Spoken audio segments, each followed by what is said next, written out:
দুর্গাপূজা এলে প্রতি বছরই ইলিশ মাছ খাওয়ার একটি প্রচলন রয়েছে ভারতীয় সনাতনীদের মধ্যে। তাদের পছন্দের তালিকায় বরাবরই থাকে বাংলাদেশের পদ্মা মেঘনার ইলিশ। কিন্তু এবার বাংলাদেশের ইলিশ নয়, গুজরাটের ইলিশেই ভরে গেছে সেখানকার মাছের বাজারগুলো।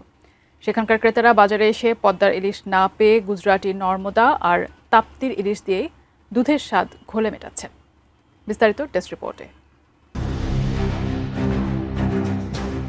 প্রতি বছরই দুর্গাপূজার আগে বাংলাদেশ থেকে ইলিশ মাছ আমদানি করেন ভারতের মাছ ব্যবসায়ীরা। যদিও এর সঙ্গে ধর্মীয় কোনো রীতি জড়িয়ে নেই, তবে পূজার সময় সেখানে ইলিশ খাওয়ার একটি প্রচলন রয়েছে।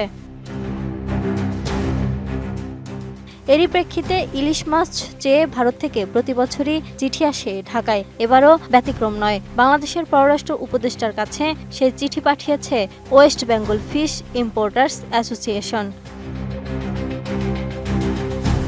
তবে সংবাদ মাধ্যম বিবিসির প্রতিবেদন বলছে, এবার বাংলাদেশি ইলিশ নয়, ভারতের গুজরাট থেকে আসা ইলিশ মাছে এখন ছেয়ে গেছে পশ্চিমবঙ্গের মাছের বাজার। গত ১.৫ মাসে সেখান থেকে প্রায় ৪,০০০ টন ইলিশ এসেছে পশ্চিমবঙ্গে। এবার গুজরাটের ইলিশই অতীতের সব রেকর্ড ভেঙে দিয়েছে। মূলত গুজরাটের ভারুচ এলাকায় সমুদ্র থেকে আসা এই ইলিশ ধরা হয় নর্মদা আর তাপ্তি নদীগুলি থেকে, এমনটাই জানাচ্ছেন মাছ ব্যবসায়ীরা। তবে স্বাদ নিয়ে প্রশ্ন উঠছে। গুজরাটের ওই ইলিশের স্বাদ ভালো নয় বলে মন্তব্য করেছেন ইলিশ ব্যবসায়ী থেকে শুরু করে ইলিশ প্রেমী সবাই। আমি বুঝি নির্মাণের শিল্প, সালাম স্টিল বোঝে durability. Salam steel, most durable still.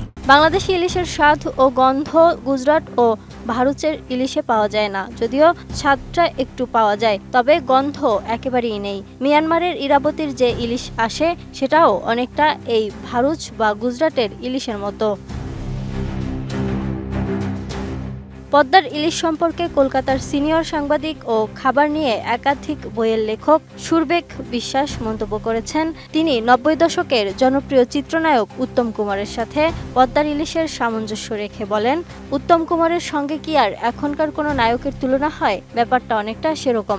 পদ্মার মোহনীয় ইলিশ কোথায় আর গুজরাটের ইলিশ কোথায়? এই লেখক তার ব্যাখ্যায় বলেন, পদ্মার ইলিশ হলো কুলীন, আবার মেঘনার ইলিশও খুবই সুস্বাদু। ইলিশের মোহনীয় যেমন রূপ, তেমনি ভীষণ আকর্ষণ তার গন্ধ। একেবারে নিজস্ব গন্ধ সেটা। যেভাবেই রান্না করুন না কেন, ওই গন্ধ পাওয়া যাবেই। আবার ভালো জাতের ইলিশের স্বাদ হয় মিষ্টি। এদিকে কলকাতার মাছ বাজারের ব্যবসায়ী এবং ক্রেতারাও এবার পদ্মা মেঘনার ইলিশ না পেয়ে হতাশ হচ্ছেন। Desk report, ATN news.